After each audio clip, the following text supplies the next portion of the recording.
casi estamos así muy de eso, pues empezaré yo solamente pues para... Ahora bajará. Vale. No, bueno, pues lo primero que hay que decir, agradeceros mucho pues las atenciones, ¿de acuerdo? Y las atenciones, el que dispongamos otra vez de la misma sala, que ya casi decimos, lo hacemos un poco nuestra, para cada año, y agradeceros muchísimo, bueno, pues que nos tengáis las atenciones de firmar el acto, ponerlo en las páginas web y demás, ¿no? Casa América, pues nuestros reconocimientos. Después también las primeras palabras era agradecer a la editorial que permite, junto con la Fundación Santillana, con la Universidad Autónoma, que podamos hacer esta biblioteca. Pues para los profesores de universidad, para los intelectuales, para los periodistas, como Joaquín, para todos nosotros, pues siempre hacer un libro es una forma de crecer un poco, ¿no? y de sentirnos muy a gusto. Pues empezamos, pues sí, es cierto, que solamente son 2, es el segundo volumen, pero bueno, un segundo volumen ya empieza a ser una biblioteca, ¿no? Ya empieza a ser una biblioteca, y con lo cual pues nos sentimos de que en estos tiempos pues poder hacer una biblioteca sobre los temas serios e importantes, pero digamos muy áridos en algunos casos, pues es una gran satisfacción. Y por lo tanto a la editorial que para nosotros también, para la Facultad de Derecho, la editorial Marcial Pons es una referencia de rigor, una referencia también de cuidado y una referencia, en este caso en concreto, también de atención. Como publicidad, deciros claramente que se ha vendido muchísimo más el primer volumen de lo que podíamos pensar, con lo cual dices, bueno, encima eso, ¿no? Encima alguien compra estos libros, no solamente los hacemos, ¿no? Y quedan constancia de ellos, sino que tienen un cierto interés, ¿no? En mayor medida, también os lo digo, y otra vez hay que destacarlo, en Latinoamérica, más que en nuestro país. Los temas del primer número y también, por lo que parece, de este segundo. Sobre el contenido hablarán tanto los que me acompañan en esta mesa. Yo decir claramente que eso es una de las 2 actividades que hace la Cátedra de Estudios Iberoamericanos Jesús de Polanco, y por lo tanto 2 actividades a las que les ponemos muchísimo interés y mucho cariño. La primera, cedo la palabra inmediatamente pues a la persona que preside este acto y nos preside un poco a nosotros, porque ha sido el promotor, el impulsor, ¿no? de todas estas iniciativas, al que nosotros, bueno, siempre no encontramos muy bien cómo reconocerle, ¿no? El apoyo que nos da. En la facultad nosotros nos dedicamos a eso, ¿de acuerdo? Y somos felices haciéndolo, haciendo lo que estamos haciendo ahora, presentando libros, no haciendo libros y dando clases. Y la mayor parte de los que estamos aquí, pues haciendo este trabajo nos encontramos muy realizados, ¿no? Y entonces, siempre que encontramos apoyo de fuera, y sobre todo, más que apoyo, reconocimiento a lo que hacemos, pues es motivo para destacarlo, ¿no? De una forma muy clara.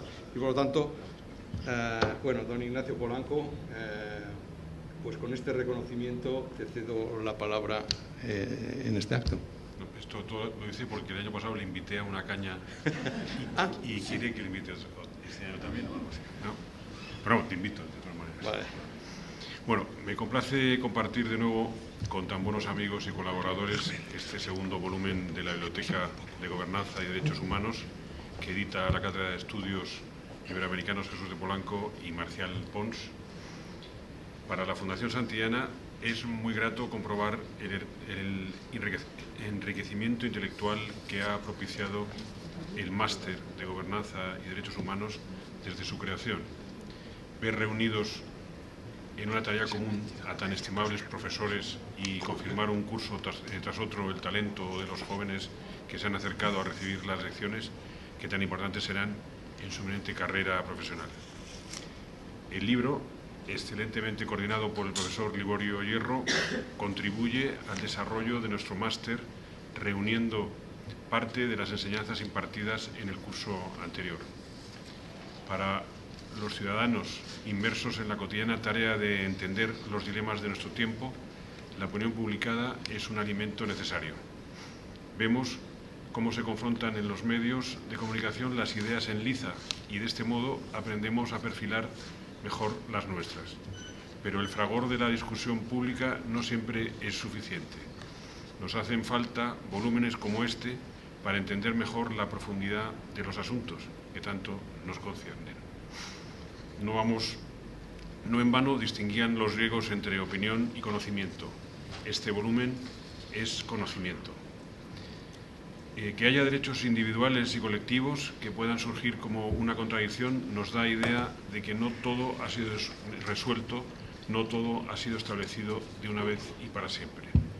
Es precisamente la reflexión filosófica y jurídica la que nos puede dar más sólido fundamento para dirimir nuestros conflictos.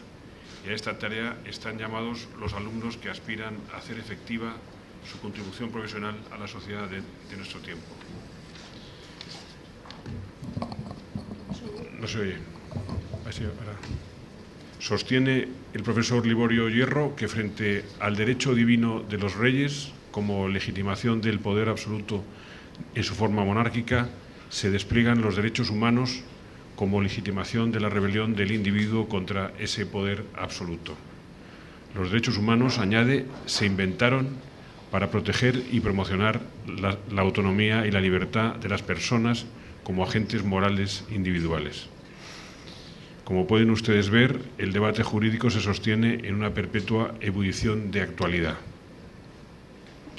Ya nos hablará el profesor de los contenidos del libro que ha coordinado, pero antes de acabar quiero destacar los trabajos de los alumnos que han sido seleccionados para aparecer en este volumen. El primero es el de Analía Vogel y está dedicado al proceso de criminalización de la migración ilegal en Estados Unidos. En sus reflexiones finales, después de una elocuente argumentación, la autora nos advierte de que la criminalización del inmigrante lo sitúa en una posición de gran vulnerabilidad, que esta situación lo empuja a la marginalidad, la discriminación y la degradación como ser humano. Por eso resulta urgente la reforma de la política migratoria de Estados Unidos. Otro caso, Daniel Quesada dedica su trabajo al espinoso asunto de la protección de los datos personales frente a la transparencia de nuestra época. El autor se pregunta si serán irreconciliables la transparencia y la privacidad. Dice el autor que el ejercicio de la transparencia, la publicidad y la garantía de acceso a los documentos es la forma en que la ciudadanía puede exigir más responsabilidades y dar contenido operativo al control democrático. ¿Puede esta estrategia de control institucional afectarnos negativamente y convertir a los ciudadanos en hombres de cristal? Les dejo ahora con la incógnita, invitándoles a leer un libro que alimenta nuestras opiniones, enriquece nuestro conocimiento y fomenta nuestra participación en los decisivos debates de nuestro tiempo. Muchas gracias por venir y paso la palabra a Joaquín Estefanía.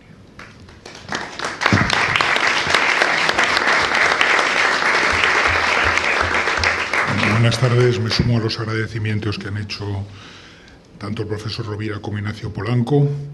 Como sobre el libro en cuestión van a hablar sobre todo la expresidenta del Tribunal Constitucional, María Emilia Casas, y el profesor Hierro, que ha coordinado el volumen, yo lo que querría es dedicar mi corta intervención para hablar un poco de las cosas, de los problemas, de las dificultades que tenemos, sobre los que reflexionamos la gente que estamos dirigiendo el máster de Gobernanza y Derechos Humanos. Es decir, tanto el profesor Martínez Lillo, que no está aquí, como el profesor Rovira, como Basilio Baltasar y como yo mismo, que somos las personas que más o menos, es decir, coordinamos un poco las labores de este máster y de esta biblioteca. La verdad es que a mí me pasó lo mismo que al profesor Rovira. Me gustó mucho cuando recibí el volumen ver que este tiene ya en el lomo el número 2, porque el número 1 no venía, número 1, ¿no?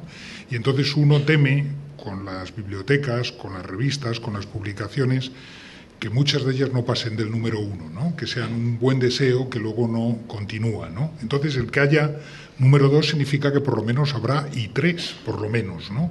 Así que me agrada mucho que se consolide esta biblioteca como parte fundamental del máster Gobernanza y Derechos Humanos, ¿no?, que ya ha mencionado el profesor Rovira, que se hace en la Universidad Autónoma y en la Fundación Santillana en un experimento que creamos ya hace 7 años, que se llama la Cátedra de Estudios Iberoamericanos Jesús de Polanco, y que nació precisamente para hablar de aquellos temas que las personas que habíamos colaborado con Jesús de Polanco, queríamos desarrollar, ¿no?, que era Latinoamérica, la educación, los derechos humanos, la democracia, el periodismo, etcétera, etcétera. Y me gusta recordarlo en estos momentos porque próximamente, muy próximamente, se va a cumplir el 7º aniversario de la muerte de Jesús. Aquí está su hijo mayor Ignacio, y mucho mejor que yo podría hablar de ello, ¿no? Pero a mí me gustaría recordarlo en estos momentos, porque presentar en estos momentos un producto de esta cátedra pues sirve también para valorar y de alguna manera hacer un homenaje implícito a su figura. Bueno, nosotros estamos preocupados en estos momentos por los dos conceptos que denominan el máster y que denominan la biblioteca. Estamos muy preocupados por la situación de la democracia, la situación de la crisis de gobernanza que se está produciendo en estos momentos en la mayor parte de los países del mundo. Y estamos muy preocupados también por el retroceso real, aunque quizá no retórico, de los derechos humanos en muchos países del mundo, y también preocupados por una cosa que se menciona y que se aborda fundamentalmente en este volumen que presentamos hoy, que es la contradicción que se produce a veces entre unos derechos y otros, ¿no? El conflicto que se produce. Aquí se habla, por ejemplo, del conflicto que hay en estos momentos entre intimidad y razón de Estado, tan importante con todo lo que está pasando con los papeles de Internet, con todo eso. Bueno, pues en estos momentos nos preocupan mucho esos temas, ¿no? Y nos preocupan o tratamos de abordarlos no en un ámbito coyuntural. Es decir, para ver las cosas que suceden en este país o en los países de nuestro entorno relacionados con la política más inmediata, con la política de la coyuntura, ya están los medios de comunicación, ya están los politólogos, etcétera, etcétera. A nosotros nos interesa la parte estructural, la parte permanente, la parte que desborda el marco nacional de estos problemas que tenemos en estos momentos. Hay un poema que muchos de ustedes conocerán, de Miguel Hernández, que es el poema de las 3 heridas. Dice: llegó con 3 heridas, la de la vida, la del amor y la muerte. Y a mí me lo recuerda porque en estos momentos el mundo de nuestro alrededor y nuestro propio país, de una manera mucho más agigantado probablemente, padece en estos momentos 3 tipos de crisis o 3 tipos de problemas, ¿no? La crisis económica, que nosotros la tenemos mucho más aguda que otros países occidentales, por ejemplo, pero cuyas secuelas largas, es decir, estamos pagando todos. Es decir, el mundo está cambiando de su forma de vivir y de su forma de pensar por esta crisis tan larga y profunda que todavía no ha terminado, aunque haya indicios de que algo está cambiando, por lo menos en algunas partes del mundo, ¿no? La crisis política. La crisis política, que no es una crisis estrictamente española, aunque en España estamos viviendo precisamente o justamente estos días la explosión del bipartidismo imperfecto que hemos tenido durante los últimos casi 40 años en este país. Pero países con sistemas mayoritarios, con sistemas proporcionales, más o menos democráticos, presidencialistas, parlamentarios, también padecen la crisis del bipartidismo, por ejemplo. Es decir, como acabamos de ver en las elecciones europeas en muchos de los países de nuestro entorno. Y también padecen los problemas de corrupción como un elemento estructural de la vida política de estos países en la primera mitad del siglo XXI. Y tenemos, por último, una crisis institucional que aquí sí, yo creo que hay un elemento muy, muy español, porque muchas de las instituciones de las que nos dotamos hace también casi 4 décadas, para convivir entre nosotros, están puestas en precario. Estos días estamos viviendo lo que sucede con la monarquía, pero podíamos hablar extensamente de la estructura territorial de nuestro país, de la situación de la justicia y de tantas otras cosas que han dejado de funcionar y que necesitamos que vuelvan a funcionar, insisto, para poder convivir en convivencia, valga la redundancia. En ese sentido, las personas que estamos en la cátedra somos poco generacionistas, en el sentido de que nos duele España, sí, pero estos problemas no son problemas españoles, son problemas casi universales, son problemas de las democracias, ¿no? Y en eso es en lo que nos gustaría y lo que pretendemos insistir. El año pasado el volumen, por ejemplo, fue dedicado precisamente a la crisis de la gobernanza. No recuerdo exactamente, Antonio, cómo se llamaba, gobernanza democrática, me parece, ¿no? Gobernanza, y este año lo dedicamos a derechos humanos de las minorías, de los indígenas, a un problema tan central para todos nosotros como es el problema de la inmigración, al problema, como decía antes, del conflicto entre derechos, etcétera, etcétera, y vamos a seguir insistiendo en eso, porque creemos que en estos momentos el mundo padece un malestar en la democracia. Afortunadamente todavía no hay un malestar contra la democracia, o no centralmente. Quiero decir, la democracia, incluso en aquellos sitios a donde no existe, es reivindicada como un ideal. Todo el mundo quiere más democracia. Incluso cuando se dice, bueno, no nos gusta esta democracia porque esta no es una democracia auténtica. Lo que queremos es una democracia auténtica. Afortunadamente la democracia todavía como concepto no está en cuestión, pero las reglas, las instituciones y los resultados que están dando estas democracias a cada vez más ciudadanos no son óptimos, no son precisamente óptimos. Y eso nos plantea un problema importante, que es el problema que nosotros queremos ayudar a analizar con el propio máster y con los volúmenes de la Biblioteca de Derechos Humanos y de Gobernanza y Derechos Humanos, ¿no? En definitiva, volvemos al principio. Lo que está en estos momentos en juego, para nosotros, es el propio concepto de cada uno de nosotros como ciudadanos, el concepto de ciudadanía. Hace 70 años, a mitad del siglo pasado, un sociólogo, Marshall, creó un concepto de ciudadanía que todavía, en mi opinión, no ha sido superado por nadie. Decía, una persona es ciudadano si es triplemente ciudadano.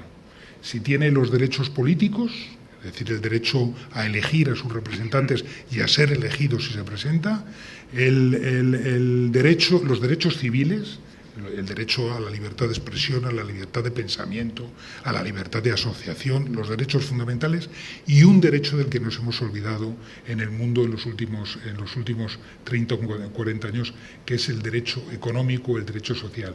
El derecho a tener, por el mero hecho de ser ciudadano, unos estándares mínimos de seguridad para vivir.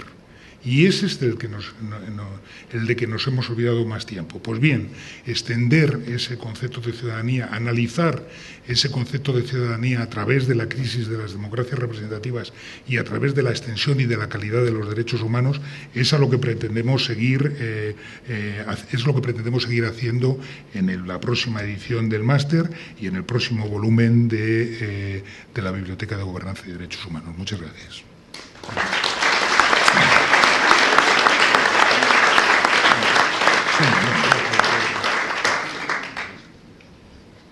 Perdón, le doy la palabra que me toca a mí a la expresidenta del Tribunal Constitucional, María Emilia Casas, que ya quiso estar con nosotros justamente hace un año en la presentación del primer volumen y que por un problema de agenda no fue posible. Se lo agradecemos mucho a María Emilia. Muchas gracias. ¿Se oye bien? Sí. Buenas tardes a todos. Para mí es un honor y un placer participar en este acto de presentación de este magnífico libro coordinado por Liborio Hierro. Yo suscribo todo lo que han dicho tanto Ignacio Polanco como Joaquín Estefanía. En consecuencia tendré que reiterar algo de lo dicho y quisiera también, dejando el terreno al profesor Liborio Hierro para la descripción más detenida del libro, hacer alguna reflexión personal. Creo que estamos ante un libro excelente por el que quiero felicitar desde luego a sus autores, a su autor y coordinador, autor tanto del primer capítulo como de la presentación del libro, profesor Hierro. Quiero felicitar a la Universidad Autónoma de Madrid por hacer un máster de tanta calidad que tiene una correspondencia en un libro como este, y desde luego a quienes colaboraban con la Universidad Autónoma de Madrid, a la Cátedra de Estudios Iberoamericanos Jesús de Polanco, que ha editado también con Marcial Pons el libro, y a la Fundación Santillana, todos los que colaboran en la realización de este máster y en la transposición del trabajo del máster en un libro. Desde luego al director de la colección, Biblioteca de Gobernanza y Derechos Humanos, profesor Rovira, porque la colección es espléndida, y coincido con Joaquín Estefanía que es muy grato ver el número 2 y estoy segura que hay aquí una promesa de futuro, de manera que la Biblioteca de Gobernanza y Derechos Humanos se seguirá nutriendo de volúmenes de esta calidad. El libro aporta una pluralidad de visiones, todas ellas caracterizadas por el rigor en el tratamiento de los temas que abordan. El título es, como todos sabéis, Autonomía individual frente a autonomía colectiva, derechos en conflicto para un laboralista. Esta es una terminología que nos es muy propia, muy querida, pero aquí, claro, se aborda desde una perspectiva distinta, aunque tenga puntos de conexión, tenga puntos en común. Y este libro, sobre esa tensión, sobre esos derechos en conflicto, derechos del individuo y derechos de los grupos, se divide en dos grandes áreas temáticas que corresponden con las dos mesas redondas habidas en el máster. Un área temática sobre derechos de los pueblos indígenas y también sobre derechos de los indígenas, porque esos artículos que se centran en esta gran problemática tratan los derechos individuales y los derechos de los grupos, aunque contraponen fundamentalmente los derechos de los pueblos indígenas como característico derecho de grupo con los derechos individuales. Y un segundo grupo temático es el grupo de la inmigración, es el tratamiento de la inmigración. Es un libro muy equilibrado, ha tenido la enorme virtud además de unir dos áreas geográficas distintas, el área iberoamericana y el área europea, porque el área iberoamericana está fundamentalmente abordada desde el punto de vista de los derechos de los pueblos indígenas, y el problema de la inmigración no solo, también está tratado en Estados Unidos, pero tiene un tratamiento de la política de la Unión Europea en materia de inmigración. Tiene una reflexión general de partida y una reflexión siguiente a la general de partida sobre el tema de las mujeres, que hace una construcción también sobre el concepto de autonomía personal, sobre la capacidad de disposición del individuo sobre sí mismo, que me ha parecido enormemente interesante. Y como decía Joaquín Estefanía, pues aborda un tema de tanta importancia como gobernanza y derechos humanos. A mí me ha llamado la atención que no se señale que la gobernanza es democrática, pero supongo que la ausencia del adjetivo democrático con gobernanza se explica fácilmente porque a continuación se dice y derechos humanos, siendo los derechos humanos el fundamento de la democracia, de un sistema democrático. No hay sistema democrático sin respeto de derechos humanos. Creo que se entiende que la gobernanza a la que se alude es la basada en los derechos humanos, no hay gobernanza y derechos humanos como categorías distintas. El tema que aludía también Joaquín, cuestionable es si la actual gobernanza económica respeta o no los derechos humanos, en toda esa triple condición de derechos civiles, derechos políticos y derechos sociales. Ciertamente la democracia es una cosa muy seria, desde luego es algo muy superior a un sistema de pesos y contrapesos para prevenir la arbitrariedad de los que nos gobiernan, como dijeron las Cortes de Cádiz. Yo creo que el coordinador del libro, Liborio de Hierro, lo dice muy bien. La democracia significa derechos humanos porque los derechos humanos son límites del poder político, fundamento de su autoridad y objetivo de sus competencias. Es claro que son límites del poder político, no precisa mayor explicación, son fundamento de la autoridad del poder político. El fundamento democrático está en el reconocimiento de los derechos de las personas y de los grupos, y el objetivo de sus competencias, que obligan al Estado a dictar una legislación capaz de realizar los derechos humanos que las constituciones acogen como derechos fundamentales. Esa legislación tiene que ser una legislación de realización efectiva de los derechos humanos en esa triple categoría: derechos civiles, derechos políticos y derechos sociales.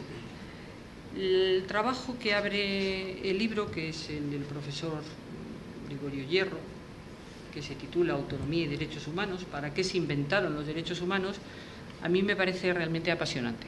Es una lectura apasionante.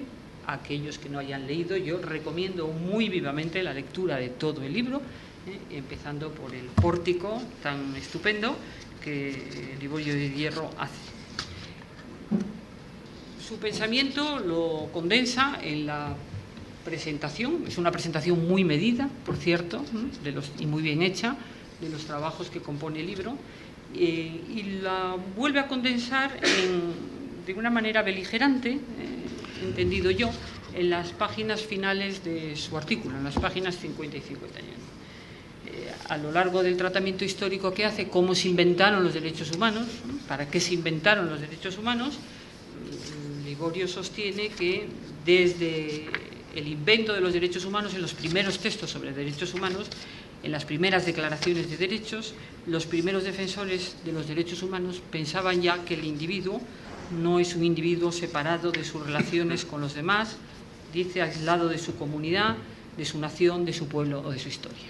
De manera que contrarresta la crítica a la posición individualista en materia de derechos humanos, que él va a defender a continuación, señalando que esos derechos humanos, por muy individualistas que hayan sido concebidos, siempre se han predicado de un individuo en relación con los demás, en su entorno, con su nación, su pueblo o su historia.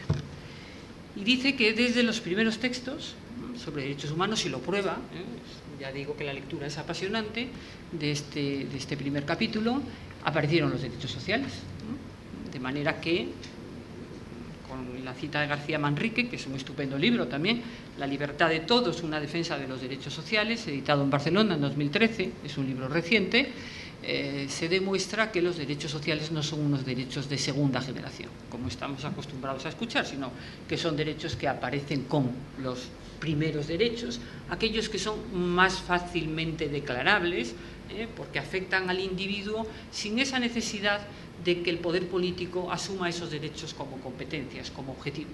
Mientras que en los derechos sociales es absolutamente de esencia que el poder político asuma esos valores que significan los derechos sociales como objetivos.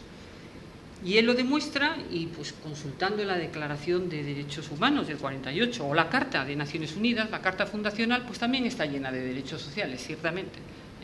Y en la Declaración del 48 es una declaración llena de derechos sociales, aunque luego los pactos, los grandes pactos del 66, sean dos pactos, pactos de derechos civiles y políticos y pactos de derechos sociales económicos y culturales, económicos, sociales y culturales.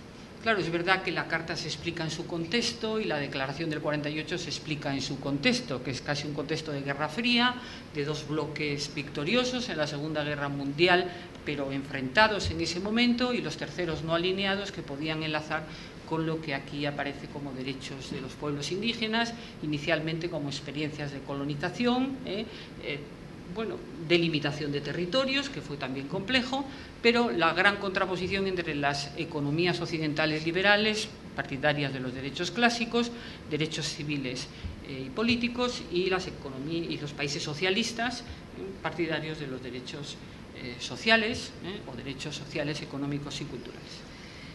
La demostración, yo había leído el libro de García Manrique, me lo recordó la lectura del trabajo de Liborio, y ciertamente es así, en todos los textos aparecen estos derechos casi simultáneamente, pero no podemos ocultar que la realidad muestra que la aplicación no es igual de unos y de otros, porque la función tampoco es igual de unos y otros, y las técnicas que requiere la realización de unos y otros tampoco son las mismas, de manera que los pactos pues también tienen distintas técnicas, distintos instrumentos para la efectividad, para el control de la eficacia de los derechos civiles y políticos frente a los derechos económicos, sociales y culturales. La justiciabilidad siempre se ha predicado de unos y en cambio se ha negado de otros, aunque esas sean hoy categorías que estén en desuso y que en consecuencia hayan de pasar por el tamiz de la crítica, y que hoy haya de predicarse un concepto que también Naciones Unidas lo predicó desde el momento, llamado de indivisibilidad o de interdependencia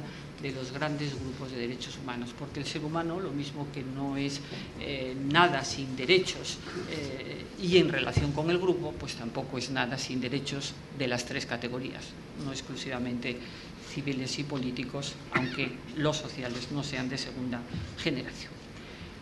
Esta es la condensación del pensamiento de Liborio Hierro, y luego tiene unas palabras muy afortunadas, muy compendiadas y muy afortunadas, donde en la tensión entre autonomía individual y autonomía colectiva, pues él se muestra favorable a la importancia explicativa de todo de los derechos individuales y acaba con unas palabras muy determinantes diciendo que quizás la importancia de los derechos de grupo pueda anegar o pueda sofocar la importancia del derecho individual, de manera que las víctimas de hoy se conviertan en verdugos del mañana. Pero esto dicho, que resolvería aquí la problemática, el resto de los capítulos del libro siguen insistiendo en esa problemática y cuestionando las palabras que Liborio dice de cierre a su primer trabajo, que vuelvo a decir que es apasionante, y es apasionante en el seno de este libro porque está muy bien puesto de pórtico, pero también podría ser la salida del libro, porque compendia todo, quizás es mejor como pórtico, pero compendia todo lo que se va a decir. Y cuando el lector aborda los temas siguientes, pues el lector se va dando cuenta que la problemática no queda absolutamente resuelta en los términos que ha señalado Liborio, sino que esa problemática pues es una problemática, como decía Joaquín Estefanía, muy importante en el momento actual. Muy importante en ámbitos geográficos que quizás no sean el nuestro, pero que nos afectan de primera mano, como es el ámbito iberoamericano, donde pues el constitucionalismo reciente ha experimentado pues el reconocimiento de los derechos de los pueblos indígenas en una contraposición muy interesante en ese constitucionalismo de mezcla, una contraposición muy interesante consistente en que la aparición de esos derechos de los grupos, de los pueblos indígenas en las constituciones iberoamericanas recientes se acompaña de una retirada del Estado, de una retirada de la cuestión social, de una retirada de los derechos sociales y de un incremento del presidencialismo, del poder político.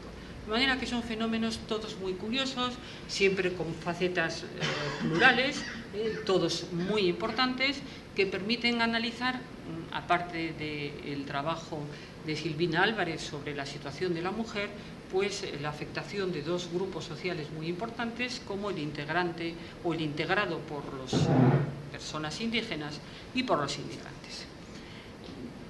Hay una frase de Liborio en el trabajo que quiero leerles textualmente, porque esta es la que me permite hacer una reflexión personal. Voy a concluir rápidamente y quisiera hacer un par de reflexiones personales a partir de la lectura del libro, con la que desde luego he aprendido muchísimo.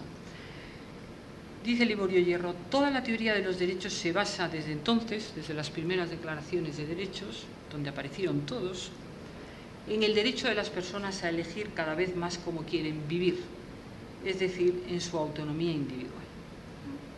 Es una reflexión importante, ¿no? Tenemos capacidad las personas de elegir cada vez más cómo queremos vivir. Estamos dotados de una capacidad de disposición sobre la propia vida, esto que la Constitución llama la dignidad de la persona, el libre desarrollo de la personalidad. Dignidad de la persona, 10.1, que algún comentarista de la Constitución española ha señalado que es un concepto tan excelso, la dignidad de la persona, que solo el silencio estará a su altura. Yo estoy quebrando esa regla porque estoy hablando, y demasiado ya en el tiempo transcurrido, de los derechos humanos, que es hablar de la dignidad de la persona. Dignidad de la persona entendida como el derecho de todas las personas a un trato que no contradiga su condición de ser racional, igual y libre, capaz de determinar su conducta en relación consigo mismo y su entorno, esto es, capacidad de autodeterminación consciente y responsable de la propia vida y desarrollo de la personalidad, desarrollo libre de la personalidad. Joaquín Estefanía se refería a tres crisis y hablaba de la crisis económica. Mi reflexión es: ¿poseen esa capacidad de autodeterminación los obligados a vivir sin empleo? ¿Con empleo precario? ¿Con contratos temporales a tiempo parcial que no permiten esa autodeterminación consciente y responsable de la propia vida? ¿Tienen así ante sí las personas obligadas a vivir sin empleo? Que recuerdo, 5 millones, hemos bajado un poquito en nuestro país en esta gran crisis de la que hablaba Joaquín Estefanía. ¿Tienen ocasiones, en la terminología de Silvina Álvarez? ¿Tienen oportunidades? ¿Tienen opciones relevantes? Porque estas, según Silvina Álvarez, y yo coincido, son condiciones necesarias de la autonomía de la persona, de su independencia, de su capacidad de autogobierno, de lo que el profesor Ribollo de Hierro denomina soberanía individual, personal. La capacidad de autonomía como autonomía relacional, dice Silvina Álvarez, es una competencia gradual. Yo acepto que tenga grados, pero, dice ella, en todo caso, precisa de la concurrencia de 3 elementos: racionalidad, independencia y opciones contextual y relacionalmente relevantes. Dice Silvina Álvarez, la simple adversidad del contexto no parece suficiente para dejar de hablar de autonomía. El desempleo es un contexto adverso. ¿Es suficiente para dejar de hablar de autonomía? Dice, aunque se presente mermada, la capacidad de decisión tiene un valor intrínseco. ¿Qué capaz de decisión queda sin un empleo? Y concluye, habrá que apelar, también es otra conclusión del segundo trabajo, que los siguientes trabajos obligan a volver sobre esta conclusión, habrá que apelar a ese entramado de relaciones que demarcan las opciones para valorar en cada caso el umbral de la autonomía. Permite el desempleo superar el umbral de la autonomía, coloca a las personas sin empleo y sin ayudas sociales por debajo del umbral de la autonomía, referido el desempleo, por supuesto, tanto al hombre como a la mujer. Bueno, creo que es una situación que niega derechos a las personas, es la falta de empleo, por utilizar palabras del libro, un sistema de dominación y opresión que condena a la discriminación y a la marginación, más cuando el empleo se concibe por el derecho como condición jurídica de acceso a la protección social, por ejemplo, a las prestaciones sanitarias de la salud y a las económicas contributivas de la seguridad social. Bueno, esto enlaza con una reflexión última, podría decir muchas más cosas porque el libro me ha interesado mucho, sobre la Constitución, que tiene una parte importantísima en materia, como todos sabemos, de derechos fundamentales, que recoge también con una división pues propia de la época, derechos y libertades fundamentales, derechos y deberes de los ciudadanos y principios rectores de la política social y económica. Es cierto que la jurisprudencia del Tribunal Constitucional ha producido la progresiva equiparación de las dos secciones del título primero, del capítulo segundo del título primero de la Constitución, pero no lo puede hacer, obviamente, con los principios rectores de la política social y económica del capítulo tercero, porque, como bien se ha dicho por la doctrina constitucionalista, son derechos aparentes, en el sentido de que son derechos que dependen del legislador. Solo si el legislador, cumpliendo un programa de derechos humanos, destina su legislación hacia la satisfacción de esos derechos humanos, esos derechos del capítulo tercero se convertirán en derechos legales, pero nunca en derechos constitucionales, en derechos fundamentales, porque no son previos al legislador, no tienen capacidad de vincular al legislador democrático. Es la Constitución, como es, pero es una Constitución, voy a tomar unas palabras de un ensayo que me parece especialmente luminoso de Ignacio de Otto, que publicó ya en 1985 en la Revista de Occidente, titulado Constitución abierta.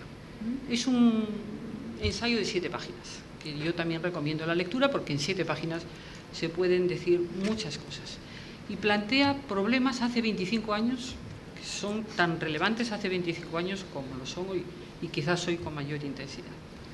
Esa Constitución abierta responde a la idea en la tipología de las constituciones que señala que las constituciones no deben solo regular el presente, sino que tienen que hacer posible el futuro. Creo que esto es una idea muy importante. La Constitución no solo como resolución del presente, como foto fija del presente, por tanto es irrelevante el argumento de que haya sido votada o no por más o menos personas, por los jóvenes, por los mayores, por los menos jóvenes, es absolutamente irrelevante porque es un texto de su momento, fundacional de la convivencia democrática, pero además es un texto de futuro. Y dice Ignacio de Otto, La Constitución democrática, una Constitución democrática como es la Constitución española, es siempre un orden abierto que puede dar lugar a políticas plurales, todas las cuales, llevadas a cabo por órganos democráticamente legitimados y respetando el marco constitucional, tienen en principio a su favor una presunción de validez que solo argumentos sólidos pueden allanar. De manera que las constituciones tienden a pervivir a su tiempo, La Constitución no es una norma de cierre. No, la nuestra en concreto, la Constitución española del 78, no es el punto final de la transición política, no congela un régimen político y jurídico de convivencia democrática, sino, vuelvo a palabras de Otto, es la ordenación jurídica de un proceso siempre abierto, Y quizás el elemento de mayor ruptura de la Constitución no solo fue la modificación del aparato del Estado, sino, sobre todo, la innovación radical del mecanismo de cambio que la Constitución contempla. Yo sé que Liborio de Hierro es crítico con la rigidez de la Constitución española. Yo he leído un trabajo de él en unas jornadas de letrados del Tribunal Constitucional sobre control de constitucionalidad y rigidez de la Constitución, donde él propone una determinada reforma de la Constitución para rebajar la rigidez de la Constitución. Yo puedo compartir las críticas a la rigidez con él, pero me parece con todo que esta condición de Constitución abierta, que en sí misma tiene el proceso de su reforma y que en consecuencia su cumplimiento completo se producirá cuando se reforme, porque ese será el cumplimiento pleno de la Constitución, creo que es una idea que dejo para la reflexión, como el tema de los desempleados junto a estos grupos de inmigrantes y de integrantes de pueblos indígenas como necesitados de la especial protección de los derechos humanos, porque son las reflexiones que me ha suscitado la lectura del libro coordinado por Liborio Hierro. No puedo terminar mi intervención sin hacer una felicitación de justicia a 3 alumnos que escriben en el libro. Creo que lo hemos comentado todos antes de dirigirnos a esta sala, porque al profesor Liborio de Hierro se presume la extensitud de su trabajo, como a las grandes figuras que componen el libro, pero realmente 3 alumnos del máster que sean capaces de hacer el trabajo que han hecho, me parece que merecen ser absolutamente felicitados. Jaime Gajardo, creo que es el primero, el segundo es Vogel, y el tercero es Daniel Quesada. 3 espléndidos trabajos por los que yo felicito muy sinceramente, porque tienen los temas tratados y con el rigor con los que están tratados obliga a esa felicitación.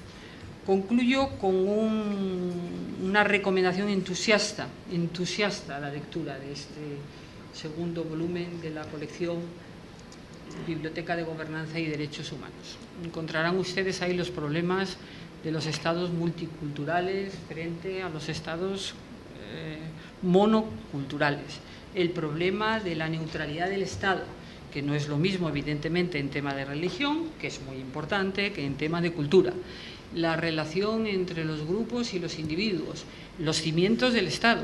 Me parece que es un libro de absoluta reflexión y muy adecuado para el momento que estamos viviendo. Ayudará a resolver problemas de convivencia. Por tanto, concluyo, como comenzaba, con la felicitación a todos cuantos han hecho posible la publicación de este excelente libro. Muchas gracias.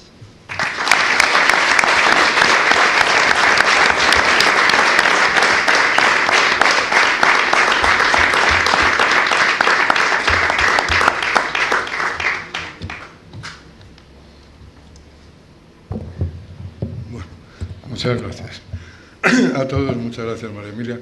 Bueno, yo debo empezar expresando mi agradecimiento más sincero a Ignacio Polanco, a Joaquín Estefanía, a Antonio Rovira, también a la Casa de América, bueno, a todos los que a ellos, porque representan a las instituciones, como ya se ha dicho, que han hecho posible el máster en Gobernanza y Derechos Humanos, y lo que, desgraciadamente, no es tan frecuente, pero ya se ha dicho que concurre en este caso, que es que en ese marco del máster docente, máster como actividad docente, hayamos podido incorporar la investigación compartida por profesores y por alumnos, y de lo que esta colección y este modesto libro es una clara prueba.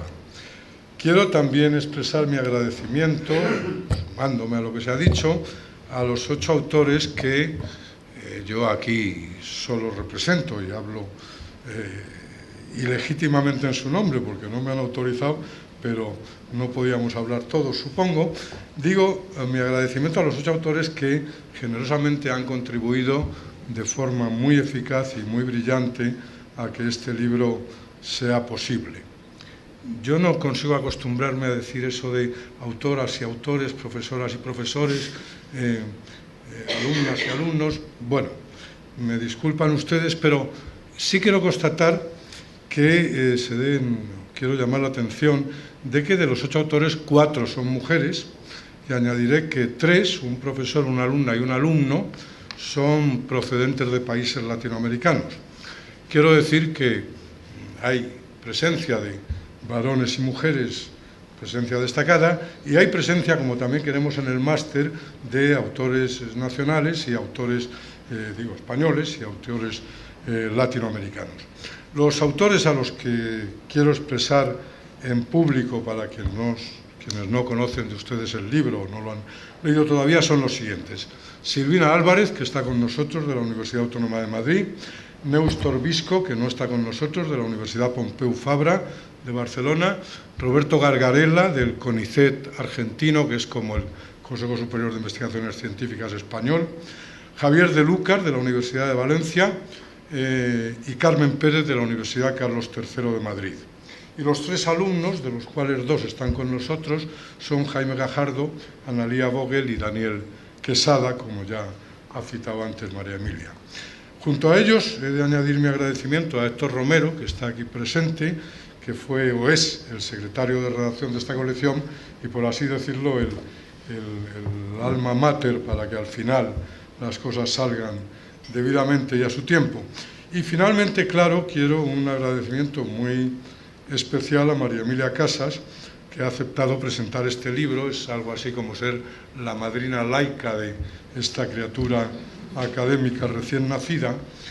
Es sin duda un honor para todos los autores del libro, los que estáis presentes y los que no lo están, que ella lo presente. Digo que presente un libro que trata sobre derechos humanos y que lo presente quien une a su prestigio académico la experiencia de haber presidido el tribunal que en España tiene encomendada la definición y protección en última instancia de nuestros derechos constitucionales. Aparte, se habrán dado ustedes cuenta de que es muy amiga mía, porque si no, no hubiera dicho las cosas que ha dicho, supongo. Bueno, muchas gracias, María Emilia. La iniciativa de publicar este libro se debe a la dirección del máster, como ya se ha dicho, se llama de Gobernanza de Derechos Humanos, se imparte ya desde hace unos años en la Universidad Autónoma de Madrid, bajo la iniciativa y el auspicio y la tutela de la Cátedra de Estudios Iberoamericanos Jesús de Polanco. Y particularmente digo, y hay que mencionarlo, la iniciativa, o por lo menos la iniciativa de este segundo tomo, se debe muy singularmente al director del máster, el profesor Antonio Rovira, que está aquí con nosotros. Fue él quien me encomendó coordinar el número 2 de esta nueva colección, y fue él quien me sugirió que procurase, a diferencia o con más rigidez que en el primer tomo, darle cierta unidad temática. Y debo confesar que no me fue nada difícil conseguirlo. Como ya se ha dicho, las 2 mesas redondas que en la tercera edición del máster habíamos organizado la profesora Silvina Álvarez, que está aquí con nosotros, y yo mismo, para el módulo 2, el que se ocupa de la teoría general de los derechos humanos, que ella coordina. Digo, esas 2 mesas redondas tenían, no sé si de una forma muy preconcebida o casual, pero tenían una íntima relación. Versaba la primera sobre los derechos de los grupos, con particular referencia a los derechos de los pueblos indígenas, un tema, si quieren, más latinoamericano que español en este momento, y participaron en esa mesa 3 reconocidos especialistas en la cuestión: Néstor Visco, Roberto Gargarella y Luis Rodríguez Abascal, que no está aquí con nosotros, a quien luego regañaré, no por no estar, sino por otra razón. La segunda mesa redonda trató sobre inmigración y participaron en ella otros 2 reconocidos especialistas en el tema: Carmen Pérez, colega de la profesora María Emilia Casas de la Universidad Carlos III, y Javier de Lucas de la Universidad de Valencia. No era difícil establecer, como enseguida veremos, un lazo entre ambos temas, pues en ambos se pone de manifiesto, de formas diferentes, esa tensión entre autonomía del individuo y autonomía del grupo o autonomía colectiva. Era también, o es también todavía, una intención explícita de la dirección del máster, que María Emilia y ya antes Joaquín han puesto de relieve. Digo, es una intención explícita, no casual, que en los libros integrantes de esta colección se publiquen, siempre que sea posible, los mejores de entre los trabajos de investigación que sus alumnos han de realizar para completar el programa establecido en el máster. Y debo reconocer que en esta ocasión tampoco este objetivo me fue en absoluto difícil de satisfacer. Entre los trabajos que obtuvieron las calificaciones más altas ese año, el año pasado, se incluían 3 que por su temática se integraban perfectamente en el marco delimitado por aquellas mesas redondas. Se trata del trabajo de Jaime Gajardo sobre los derechos de los grupos indígenas en el Sistema Interamericano de Derechos Humanos, obviamente a incluir junto a los de la primera mesa, y del trabajo de Analía Vogel, sobre la ley de Arizona contra la migración ilegal, que naturalmente se integra con los de la segunda mesa. Y al tercero, el de Daniel Quesada, me referiré a continuación. Para formar este libro, como también se ha señalado, se añaden 3 trabajos más que completan otros aspectos del mismo problema.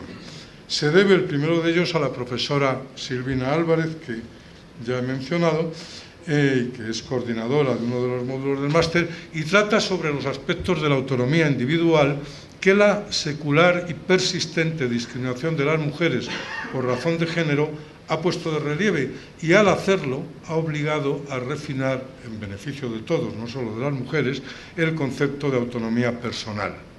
El segundo de estos trabajos se debe a ese tercer alumno que iba a mencionar, Daniel Quesada, y versa sobre un aspecto distinto de la contraposición entre autonomía individual y autonomía colectiva. No se refiere, en efecto, a la contraposición individuo-grupo, sino a la contraposición entre el derecho de las personas individuales a la transparencia de las administraciones públicas y el derecho, también de las personas individuales, a la intimidad. El tercero es un trabajo mío que, tras algunas dudas, he colocado como capítulo primero, en el que trato de demostrar, sobre la base de datos históricos bien conocidos, que la tensión autonomía individual, autonomía colectiva, que en este libro tratamos de estudiar, es una tensión latente en la teoría y en la práctica de los derechos humanos desde el momento mismo de su invención, pero, en mi opinión, claramente resuelta a favor de la autonomía individual. Bueno, muy agudamente María Emilia ha puesto de relieve que ese capítulo podía estar al final, y yo digo en la introducción que efectivamente dudé mucho tiempo si ponerlo al final o ponerlo al principio, pero claro, como resulta que mantengo una opinión, como ella ha puesto de relieve, probablemente heterodoxa con respecto a todos los demás autores del libro, o por lo menos discrepante, si lo ponía al final parecía que yo, el coordinador, les desautorizaba. Así que me pareció más modesto ponerlo al principio y que los otros 8 me desautorizaran a mí luego. Y aquí quería aludir también a que yo no estaría tan solo si Luis Rodríguez Abascal hubiera entregado su capítulo, porque está más cerca de mi modo de pensar, pero sus obligaciones académicas, en concreto como vicedecano de profesorado, le hicieron imposible entregar a tiempo su capítulo y me dejó solo, no diré ante el peligro, pero por lo menos ante mis colegas.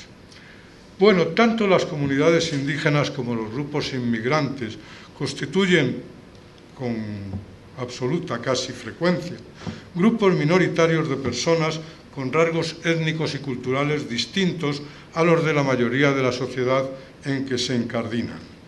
Esas diferencias, con la misma frecuencia, les sitúan en posiciones de marginación, cuando no de abierta explotación. Esos grupos se han incorporado recientemente a la lucha por los derechos humanos, reclamando el respeto por sus particularidades culturales y por su integridad colectiva. Aunque resulte paradójico, ello supone unas veces reclamar el derecho a la igualdad de las personas miembros de estas minorías con las personas miembros de las mayorías, tanto en el aspecto formal de igualdad ante la ley como en el aspecto material de igualdad de oportunidades o de bienestar. Pero otras veces ha supuesto reclamar, por el contrario, el derecho a la diferencia, es decir, el derecho a que los rasgos étnicos y culturales específicos de esas minorías no se disuelvan en la integración con las mayorías.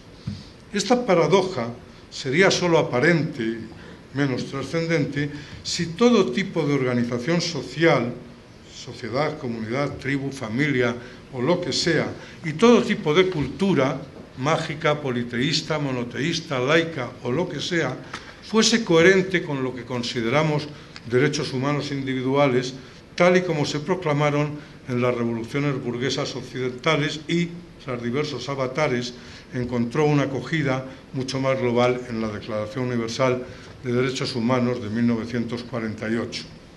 Pero obviamente la realidad no es así, y una gran parte de las formas de organización social y de sus correspondientes expresiones culturales menosprecian, cuando no desconocen abiertamente, valores como la igualdad entre las personas humanas sin distinción de género, raza, nacionalidad o condición social, o desconocen,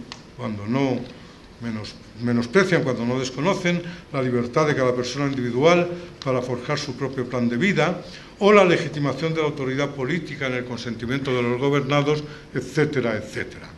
En la medida en que esto es así, en que esto ocurre, esa paradoja deviene en un auténtico dilema. En uno de los cuernos del dilema está la persona individual como agente moral que pretende ser el titular de los derechos morales necesarios para su desarrollo como persona. En el otro cuerno del dilema se encuentra el grupo, como pretendida entidad moral sin la que el individuo carece de identidad propia y que por ello también se alza con la pretensión de ser titular de los derechos morales necesarios para su desarrollo o su subsistencia como grupo. Este dilema está encarnado en las últimas décadas por dos grandes concepciones políticas: el liberalismo, no en sentido económico, sino en sentido filosófico-político, y el comunitarismo. Pero, más allá de este debate teórico, este dilema se proyecta día tras día en conflictos,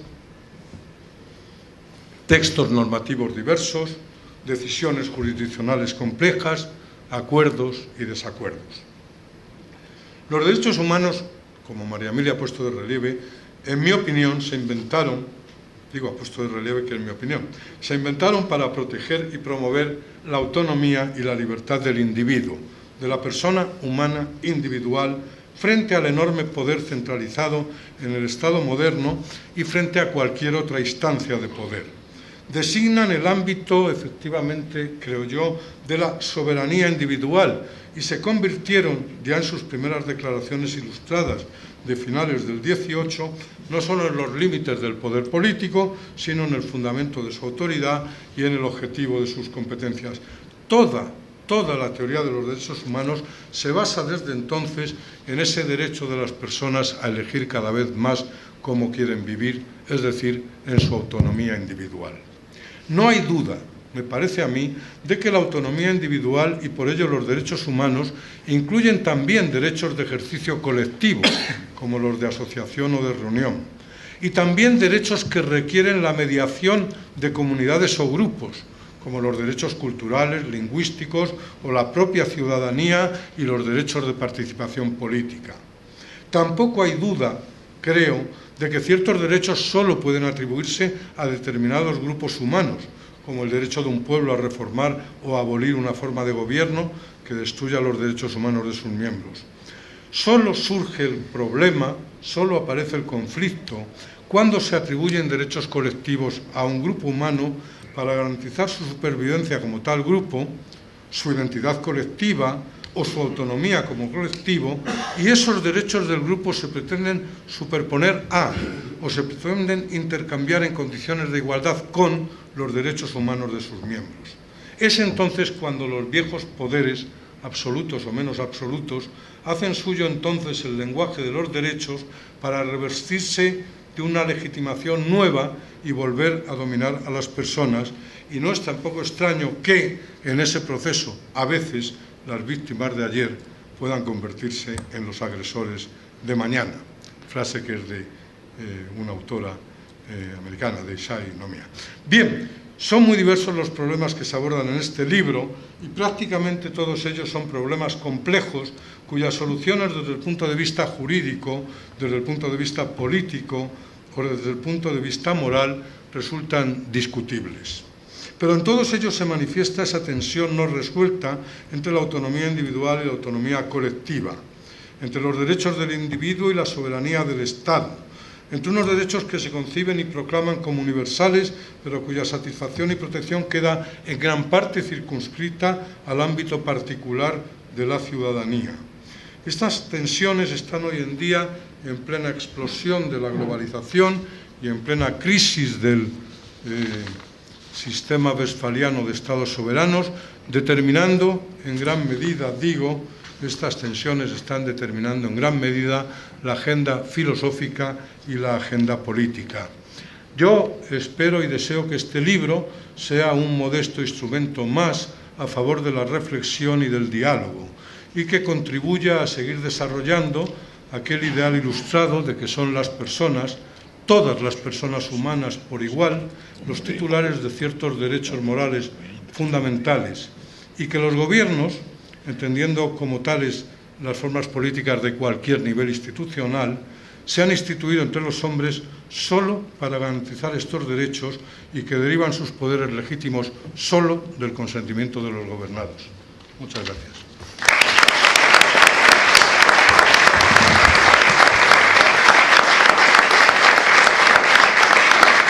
Bueno, amigos, vamos a dar por finalizado este acto.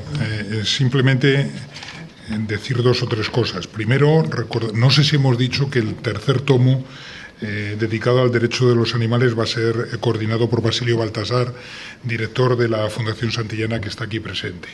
Y por último, y en nombre de las dos instituciones que hacen todo esto, de la Fundación Santillana y de la Universidad Autónoma, los agradecimientos casi personales. En primer lugar, a las personas que trabajan en el día a día, en el máster, ¿no? Aparte del propio Antonio, Matilde Burrera, que está ahí, Héctor, que ya lo han mencionado, Blanca y tanta gente que sin la cual no podría salir este máster y que son los que están todos los días trabajando para que luego otros vengamos aquí a hablar de ello, ¿no? También de mi parte a Marcial Pons, que ya lo ha dicho Antonio antes, ¿no? La colaboración con Marcial Pons y con una editorial que tiene ese nombre. Yo tuve la suerte de conocer al viejo, al patriarca Marcial Pons cuando venía a las Juntas Generales de Accionistas del diario El País, y para mí es una satisfacción que se haga en colaboración esta biblioteca con Marcial Pons, ¿no? Cómo no, a nuestra anfitriona diaria en la Universidad Autónoma, la nueva decana Yolanda Valdeolivas, que no sé si ha tomado ya posesión o no ha tomado, es decir, mañana toma posesión, ¿no? Pero para mí, por lo menos, ya es decana desde hace bastantes semanas. Y lo último y lo más importante de todo, a los alumnos que estáis aquí, ¿no? A los alumnos de esta promoción. Ya se ha hablado de lo bien que lo han hecho vuestros representantes, pero yo podría atestiguar por las conversaciones que he tenido con los profesores que se extiende esa felicitación a toda la promoción y a los alumnos de otras promociones que están aquí con nosotros. Así que, de nuevo, agradecérselo a toda la gente y esperar que el año que viene, más o menos por estas fechas, podamos celebrar el número 3 de esta colección. Muchas gracias a todos.